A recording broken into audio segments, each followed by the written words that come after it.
ناظرین اکرام السلام علیکم۔ اگر کوئی فرد کسی انفیکشن کا شکار ہو جائے تو اس کی پہلی ترجیح کیا ہوگی؟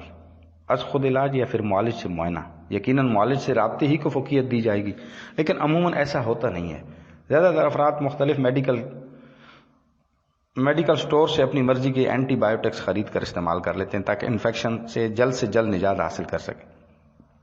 بلا شبہ ادویے کے استعمال سے فوری طور پر افاقہ تو ہوتا ہے، مگر بعض اوقات یہی عمل بیماریوں کے خلاف مزاحمت کا سبب بھی بن جاتا ہے۔ در حقیقت جب اینٹی بایوٹکس کا مسلسل غیر ضروری یا پھر غلط استعمال کیا جائے تو پھر معمولی انفیکشن کا علاج اور اس کی روک تھام بھی مشکل ہو جاتی ہے،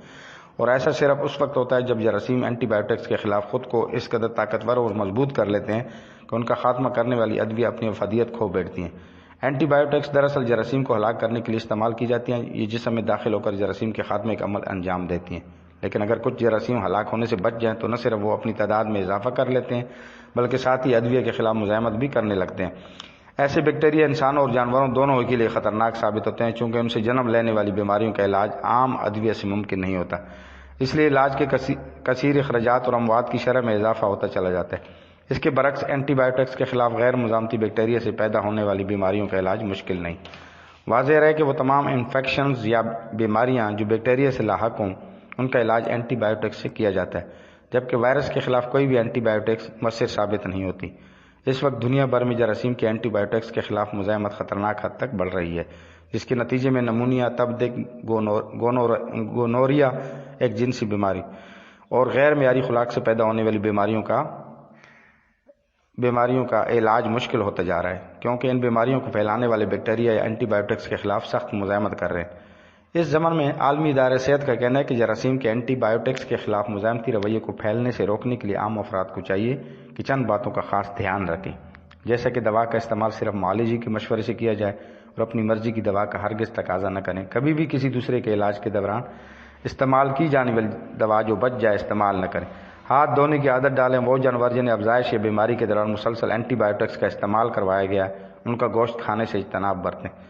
ہمیشہ صحت مند جانور کا گوشت متوازن اور معیاری غذا استعمال کی جائے، جبکہ بیمار افراد سے غیر ضروری میل جول سے اجتناب، محفوظ جنسی طریقوں کے استعمال اور بیماریوں کے خلاف بر وقت ویکسینیشن کرواتے رہنے کا اینٹی بایوٹکس کے خلاف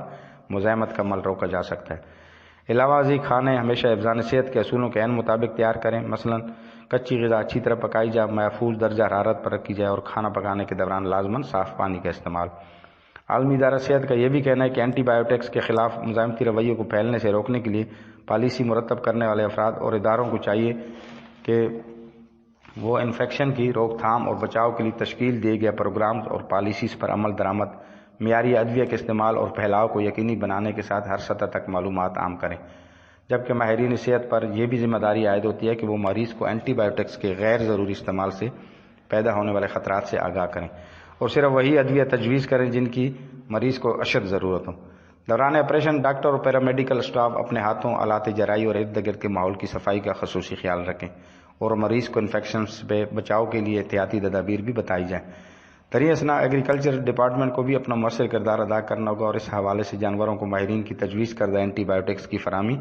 صحت مند جانوروں کی افزائش اور بیماریوں کی روک تھام کے لیے بلا ضرورت اینٹی بایوٹکس کی بجائے ویکسین کے استعمال اور فارم ہاؤسز میں جانوروں کو بیماریوں سے محفوظ رکھنے کے لیے جدید اصول اپنانے کی ترغیب دینا ہوگی۔ وما علینا الا البلاغ۔